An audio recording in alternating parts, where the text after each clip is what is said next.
Bonjour, c'est Florian du site IT Connect. Aujourd'hui, nous allons parler réseau et accès distant, puisque nous allons apprendre à configurer un VPN SSL sur pfSense afin de mettre en place un VPN de type client to site. Alors, l'objectif d'un VPN de ce type, c'est de pouvoir se connecter au réseau de son entreprise à distance à partir d'un PC sur lequel l'accès VPN est configuré. Alors, dans notre cas, le tunnel VPN est monté directement entre le PC et le pare-feu pfSense directement. Ce qui est très intéressant, ce type de configuration, puisque le recours au télétravail s'est intensifié ces derniers mois, donc la demande en accès nomade et en mobilité est grandissante. Donc les accès distants sont très tendance.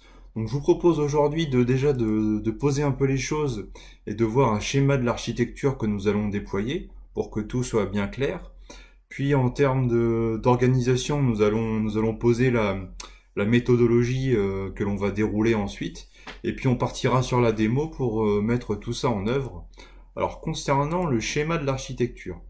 Alors pour ma part, donc j'utilise un réseau d'entreprises comme ici avec différents PC et serveurs qui sont adressés sur le réseau 192.168.1.0. Donc c'est à ce réseau-là qu'on va se connecter à distance via le VPN. Le tunnel VPN, quant à lui, utilisera le réseau 10.10.10.0 en /24. Et pour ma part, je me trouve donc à mon domicile avec un PC dans le réseau 192.168.10.0/24. Donc c'est à partir de ce PC que mon objectif c'est de monter un tunnel OpenVPN jusqu'au réseau de mon entreprise. Donc en termes de méthodologie pour en arriver là. Donc nous allons avoir différentes étapes, donc plus précisément 7 grandes étapes. Donc la première étape, ça va être de créer une autorité de certification, puisque nous allons configurer un VPN SSL, donc il nous faut forcément des certificats. Puis nous aurons une partie authentification qui va venir s'ajouter en complément pour une authentification utilisateur. Donc on va créer une autorité de certification dans un premier temps. Ensuite, on va créer un certificat pour notre firewall qu'il va pouvoir utiliser pour les flux VPN. Suite à ça, on va pouvoir créer un utilisateur local sur le pfSense, puisque dans mon cas, je vais me connecter au VPN via un utilisateur local. On va devoir lui créer un certificat à cet utilisateur pour qu'il puisse se connecter en VPN et chiffrer les flux grâce à ce certificat. Une fois qu'on aura fait ces prérequis-là, nous allons pouvoir configurer le VPN client to site en lui-même, donc via la fonctionnalité OpenVPN qui est intégrée directement à pfSense. Puis ensuite, on va pouvoir exporter la configuration VPN pour l'intégrer sur un poste client. Mais avant ça, nous allons devoir aller faire un petit tour dans la partie règles de firewall, puisqu'en fait, on va devoir créer une règle pour autoriser les flux VPN à rentrer, et ensuite créer une ou plusieurs règles pour autoriser les flux à l'intérieur du tunnel VPN en lui-même. Par exemple, si vous voulez qu'en VPN, on puisse accéder en RDP à tel ou tel serveur, il va falloir créer des règles explicitement sur le pare-feu pfSense pour autoriser les flux. Par défaut, tous les flux sont bloqués dans le tunnel VPN. Donc en fait, vous pouvez monter le tunnel VPN, mais vous avez accès à rien si vous ne créez pas les bonnes règles. Et une fois que tout ça sera prêt, on va pouvoir importer la configuration sur un poste client et tester l'accès distant. Alors on va commencer dès maintenant et on va partir sur la démonstration. Donc voilà, je suis connecté sur un PC Windows 10 de l'entreprise qui me permet d'avoir la main directement à mon pare-feu pfSense depuis le réseau local de l'entreprise. Donc on va commencer la configuration par créer, donc comme je le disais, l'autorité de certification. Donc dans le menu Système et Cert Manager. Ici dans l'onglet CA, on va cliquer sur le bouton Add et puis on va remplir le formulaire. Donc on va déjà commencer par indiquer le nom pour cette autorité de certification. Donc par exemple CA-IT Connect. Là on va créer donc, une autorité de certification interne. Vous pouvez laisser les autres paramètres par défaut, en tout cas pour les 3 premières lignes. La validité du certificat est de 10 ans, donc par défaut. Ici, donc c'est le nom du certificat, le nom qui sera intégré dans les certificats générés.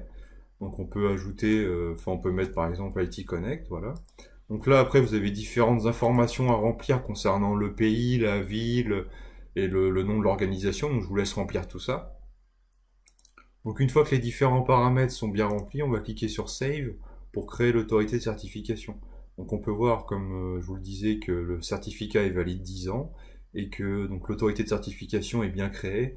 Maintenant, dans l'onglet Certificate, nous allons pouvoir créer un certificat pour notre serveur. Donc on va cliquer sur le bouton Ajouter. Ici, donc on va créer un certificat interne. On va lui donner un nom.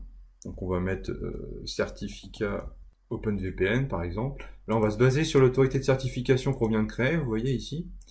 Donc le certificat, lui aussi, sera valide 10 ans. Ici, donc c'est le common name, donc vous pouvez mettre IT Connect, enfin vous mettez quelque chose qui correspond à votre firewall en fait. Donc après, on retrouve les informations sur la ville, l'organisation. Donc ce qui est important, c'est de choisir un type de certificat serveur et ensuite de cliquer sur le bouton Save pour créer le certificat. Donc là, nous avons bien notre certificat. Donc là, la partie certificat est pour l'instant, on peut la mettre un peu de côté.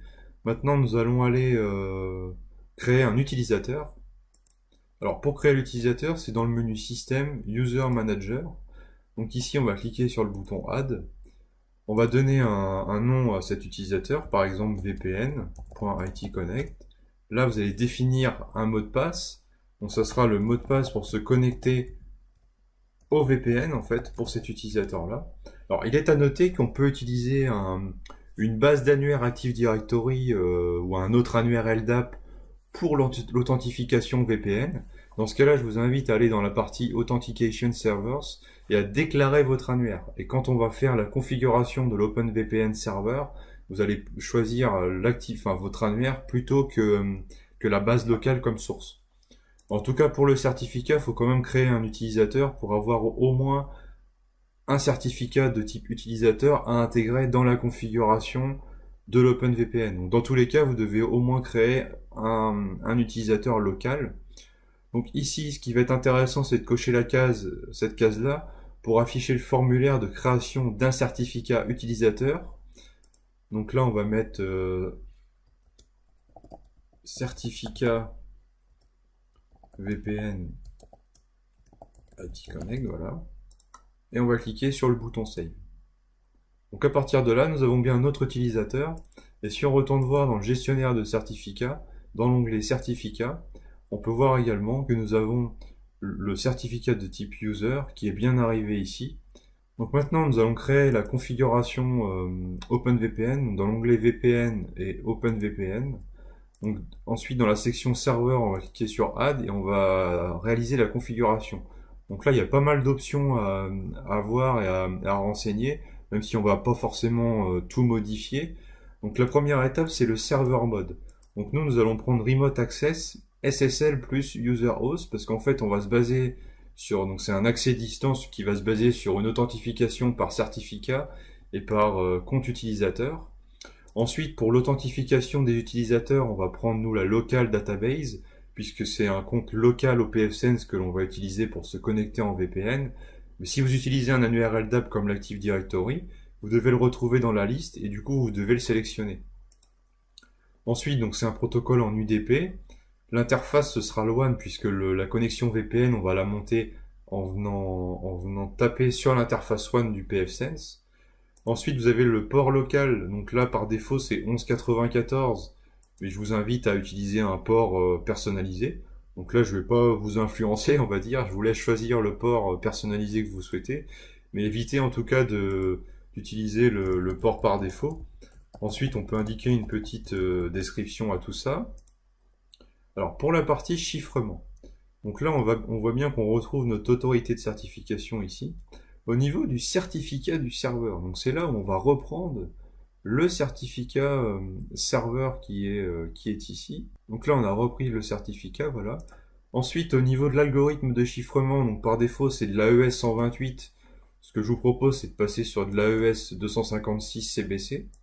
Alors, le fait de passer sur de l'AES 256 rajoute une couche de sécurité supplémentaire parce que le chiffrement sera plus robuste. Par contre, vous pouvez ressentir un léger impact en termes de performance, puisque le processus de chiffrement est plus lourd. Donc on peut ressentir une légère latence supplémentaire. Donc si jamais cela pose problème, vous pouvez toujours revenir sur de l'AES 128 dans un second temps. Donc pour le reste des options, donc on va descendre un petit peu dans la page puisque tout ça, il n'est pas nécessaire de le modifier. Alors là, maintenant, nous allons arriver sur la partie configuration du tunnel. Donc là, c'est l'IPv4 Tunnel Network, c'est le réseau que l'on veut utiliser pour le tunnel VPN. Alors comme je vous l'ai montré sur le schéma tout à l'heure, pour ma part, c'est le réseau 10.10.10.0 en /24.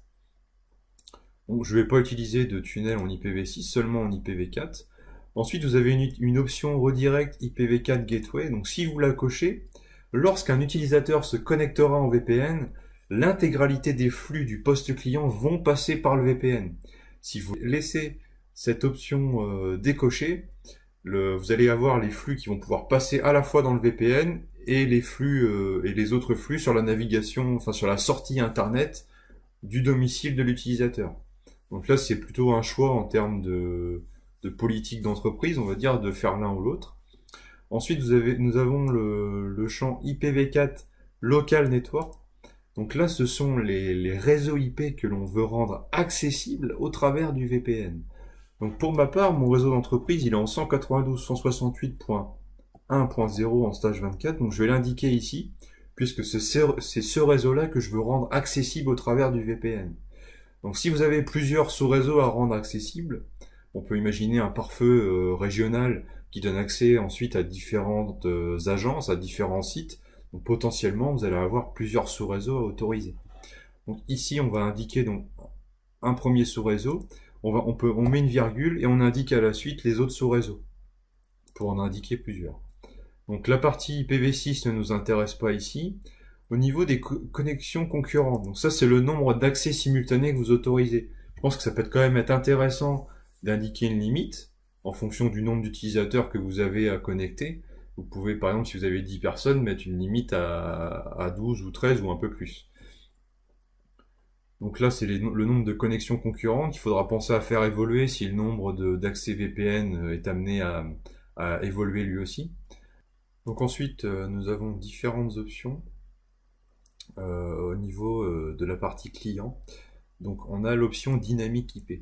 Donc si vous avez des utilisateurs nomades et très mobiles qui se connectent en partage de connexion 4G tout en étant en mobilité, je vous recommande de cocher cette option-là parce qu'en fait ça va permettre de maintenir la connexion VPN automatiquement dans le cas où l'adresse IP publique de l'utilisateur change. Donc, ce qui sera le cas d'un utilisateur qui est connecté en 4G et qui a tendance à se déplacer beaucoup. Donc là, c'est plutôt en termes d'usage, en fonction de vous, de votre environnement, d'activer ou non cette option. Ensuite, en termes de topologie, donc là, je vous recommande vivement de prendre l'option Net30 avec un réseau isolé. Donc le fait de prendre cette option-là va faire en sorte que chaque client qui se connecte en VPN se retrouve dans un sous-réseau isolé. C'est-à-dire qu'il ne sera pas en mesure de communiquer avec les autres PC qui sont eux aussi connectés en VPN. Bon, ce qui me semble quand même intéressant en termes de sécurité. L'inconvénient, c'est qu'on va consommer 4 adresses IP par PC qui va se connecter. Donc on aura l'adresse IP du PC en lui-même, on aura une adresse IP pour une passerelle virtuelle sur le pfSense, et on a du coup l'adresse IP du sous-réseau /30 et son adresse de broadcast. Donc pour un PC qui se connecte, on va consommer 4 IP au lieu d'une seule. Donc quand vous déclarez votre plage réseau pour le VPN, donc vous savez le 10.10.10.0/24, il faut bien en tenir compte. Parce que le /24 ne va pas donner 254 connexions possibles. Vous devez diviser par 4 en fait. Donc en fonction du nombre d'accès dont vous avez besoin. En gros, si vous avez besoin de plus de 60 accès, il faut oublier le /24 en fait. Il faut passer sur un masque un peu plus large pour pouvoir englober toutes les connexions. Mais en tout cas, en termes de sécurité, je vous recommande vivement de passer sur ce type de topologie. Donc ensuite, nous avons les paramètres avancés du client et la possibilité de définir un nom de domaine par défaut. Donc là, je vous recommande de mettre le nom de votre domaine Active Directory, par exemple, en tout cas le nom de votre domaine d'entreprise. Là, on a la possibilité de définir un serveur DNS. Donc par exemple, ça peut être le serveur DNS de l'entreprise pour pouvoir faire de la résolution de nom interne pour accéder à vos applications qui ont un nom DNS privé, on va dire. Donc là, on indique les différents serveurs DNS. On peut en indiquer 4. Donc une fois que ça c'est fait, on a la possibilité de cocher cette option-là. Donc ça va permettre de forcer les PC sous Windows 10 à utiliser le DNS de l'entreprise. Parce que visiblement, il y a quelques petits soucis, on va dire, avec Windows 10. C'est quand, si cette option-là n'est pas cochée, le PC ne va pas forcément utiliser le DNS du VPN. Il va continuer à utiliser le DNS diffusé par le réseau local de l'utilisateur, ce qui peut poser des soucis en termes de résolution de nom. Donc dans ce cas-là, je vous invite à cocher cette option-là pour pouvoir résoudre les noms. Donc ensuite, nous avons, donc ici nous allons ajouter l'option Auth No Cache, ce qui va permettre en fait d'ajouter une sécurité supplémentaire pour éviter la mise en cache des identifiants, et notamment c'est une bonne protection contre le vol d'identifiants. Donc je vous recommande également de mettre cette option avancée ici. Et pour le reste, c'est tout bon. Donc on va pouvoir sauvegarder la configuration. Donc là concrètement, le tunnel VPN, enfin la partie serveur est configurée. Maintenant, nous allons voir pour comment exporter cette configuration. Donc on va devoir installer en fait un paquet supplémentaire sur le pare-feu, puisque nativement il n'offre pas la possibilité d'exporter la configuration au format OpenVPN. Donc on va aller dans le gestionnaire de paquets ici, et dans les paquets disponibles, nous allons rechercher tout simplement OpenVPN. Donc voilà, comme ceci. Et là on a le OpenVPN Client Export qui nous intéresse, donc on va cliquer sur le bouton Install pour lancer l'installation du paquet. Donc normalement ça prend seulement quelques petites secondes. Alors une fois que c'est fait, on va passer du coup, on va retourner dans la partie VPN et OpenVPN, et là on peut voir qu'on a un onglet Client Export qui est arrivé. Donc là ça va nous permettre d'exporter la configuration OpenVPN. Donc si vous vous connectez en VPN en tapant sur l'adresse IP publique de votre pare-feu, donc là vous devez laisser interface IP adresse. Par contre, si vous avez déclaré un nom de domaine, par exemple vpn.itconnect.fr, dans ce cas-là, vous devez choisir une installation de type hostname pour pouvoir intégrer ce nom de domaine dans la configuration VPN. Mais je pense que majoritairement, on utilise plutôt l'adresse IP publique plutôt que de diffuser un nom de domaine pour le VPN, à moins d'utiliser un portail VPN SSL où là ça a un peu plus d'intérêt, on va dire. Donc ensuite on va laisser les autres options par défaut. On va simplement du coup cliquer sur Save as Default pour prendre en compte ces configurations là. Alors si vous si vous avez dans des clients VPN en ancienne version, c'est-à-dire en OpenVPN dans des versions inférieures à la version 2.4, vous devez cocher l'option Legacy Client qui va permettre en fait de rendre la configuration OpenVPN qu'on va exporter rétrocompatible avec les anciennes versions du client VPN. Alors sinon, vous voyez ici que tout en bas on a une partie OpenVPN client où là on a la possibilité d'exporter la configuration pour l'utilisateur que l'on a créé précédemment. Donc pour utiliser le client OpenVPN Community, qui est la version gratuite et en général assez apprécié par les administrateurs. Donc on va devoir prendre ici la configuration qui est sous cette partie-là et cliquer sur le bouton Archive. Donc là on télécharge une archive zip qui contient le certificat et le fichier OVPN correspondant à la configuration du VPN client to site. Si vous avez besoin de récupérer la configuration VPN pour la partie Android, vous avez ici donc la configuration OpenVPN Connect. Et enfin, pour récupérer le client OpenVPN en lui-même, donc l'installeur, vous avez la partie Windows Installer ici qui vous permet de récupérer la version OpenVPN pour Windows 10 ou Windows Server. Mais je vous mettrai également le lien dans la description de la vidéo pour récupérer directement le client VPN depuis le site officiel d'OpenVPN. Alors maintenant qu'on a exporté la configuration, on va devoir créer les règles de firewall pour autoriser la connexion au VPN. Donc dans Firewall Rules, donc là dans la partie One, on va ajouter une nouvelle règle. Donc l'action ce sera pass pour autoriser le trafic, l'interface One puisqu'on va venir sur la path One du firewall. Donc le protocole c'est bien UDP comme on a vu lorsqu'on a défini la configuration du VPN. Au niveau de la source, ce sera any puisqu'on ne connaît pas l'adresse IP source de nos clients puisque potentiellement ils sont un peu partout, on va dire. Et la destination par contre, donc ce sera l'adresse WAN de notre firewall, donc WAN adresse, et le port, donc ce sera le port 1194. Donc on l'indique ici, mais vous, si vous avez utilisé un port personnalisé, ce qui est recommandé, vous indiquez ici votre port personnalisé. Là, vous avez la possibilité de loguer les paquets associés à cette règle, et ici, on va mettre une description, donc accès distant OpenVPN. On sauvegarde ça, on applique la règle ici en appuyant sur le bouton. Donc là, à partir de là, normalement, on peut se connecter en VPN, par contre, on n'accède à aucune ressource interne du réseau de l'entreprise. Donc on va aller dans la partie Firewall, dans la partie Rules à nouveau. Et là, on a un onglet OpenVPN maintenant qui est ici suite à la configuration du serveur VPN. Et c'est ici qu'on va devoir déclarer les règles de Firewall pour accéder à nos ressources internes de l'entreprise. Donc par exemple ici, moi j'ai créé une règle qui me permet d'accéder à mon réseau d'entreprise avec avec le protocole RDP pour faire du RDP en fait sur mes serveurs. Donc moi c'est sur mon lab en fait.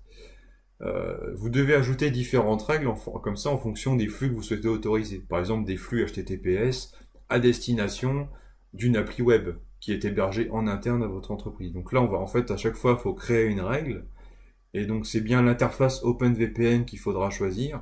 La source, ça restera toujours any.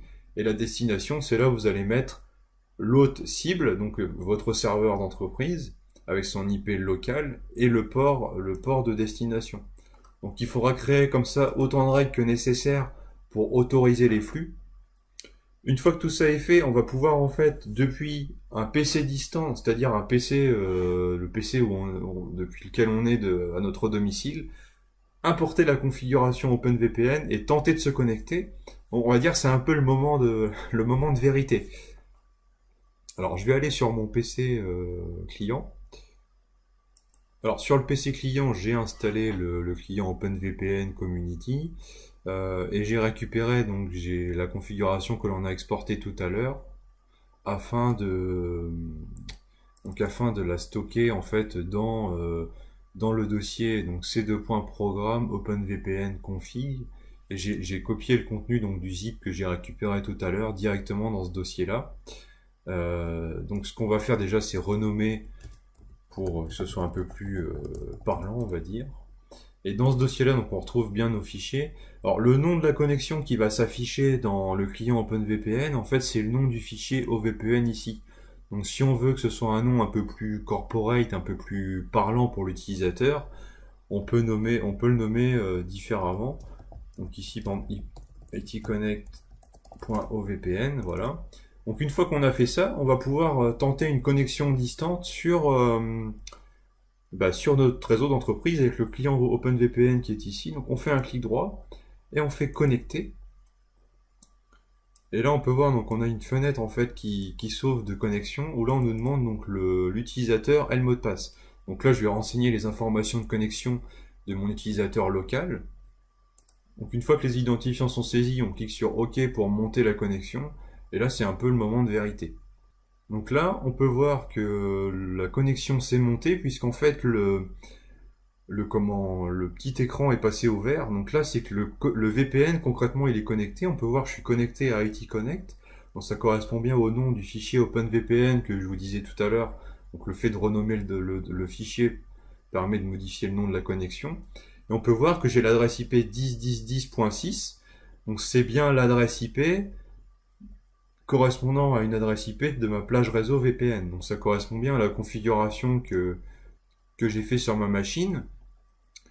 Donc ensuite ce qu'on peut faire c'est regarder un peu en termes de configuration réseau, voir comment dire l'adresse IP que l'on a, mais aussi la passerelle. Donc on peut voir que donc si je retrouve la carte, voilà donc la carte liée, donc la TAP Windows Adapter V9, donc ça c'est la carte liée à OpenVPN. Donc là, on peut voir que j'ai l'IP 10.10.10.6 avec un serveur DHCP en .5 et j'ai bien un masque en /30 en fait. Donc ça correspond bien au processus d'isolation que l'on a activé tout à l'heure au niveau de la configuration du serveur VPN. Donc maintenant, pour valider le bon fonctionnement de cet accès VPN, en fait, il faudrait que j'essaie de me connecter en RDP sur l'un de mes serveurs. puisque j'ai autorisé le flux VPN, enfin le flux RDP à passer au travers de mon tunnel VPN. Donc ici, je vais prendre donc c'est un PC en 192.168.1.30, donc qui est bien dans le réseau de mon entreprise. Donc si je clique sur connecter, normalement, je dois pouvoir me connecter, voilà, à ce PC au travers du VPN, donc ce qui est plutôt intéressant. Donc là, on peut voir que j'ai bien réussi à me connecter en RDP au travers du tunnel VPN sur mon PC client qui est lui dans le réseau de l'entreprise. Donc à partir de là, on peut considérer que le VPN fonctionne, ce qui est plutôt une bonne nouvelle après près de 30 minutes de configuration, on va dire. Donc tout ça est plutôt positif. Donc pour ma part, là, j'ai terminé avec la partie configuration et la partie démonstration. Maintenant, ça va être à vous de jouer et de déployer le client OpenVPN auprès de vos postes utilisateurs. Et puis surtout, ne soyez pas trop permissif dans les règles de firewall, notamment au niveau de l'autorisation des flux que vous souhaitez laisser passer dans le tunnel VPN. Laissez passer seulement ce qui doit passer. Et surtout, n'oubliez pas de créer une règle pour autoriser les flux DNS à passer dans le tunnel VPN. Parce que si vous souhaitez utiliser le DNS de votre entreprise, vous devez créer une règle pour autoriser ce flux. Parce que sinon, ça ne pourra pas fonctionner, puisque nativement, on a pu voir qu'il n'y a aucune règle, et que donc, il n'y a aucun flux qui peut passer dans le tunnel VPN. Donc voilà, en tout cas, si vous voulez reprendre tout ça pas à pas, et y aller un peu par étapes et prendre votre temps, je vous invite à lire l'article sur le site IT Connect, où on reprend toute la configuration au pas à pas. Et puis on se retrouve très vite pour de nouvelles vidéos. À bientôt, bonne journée.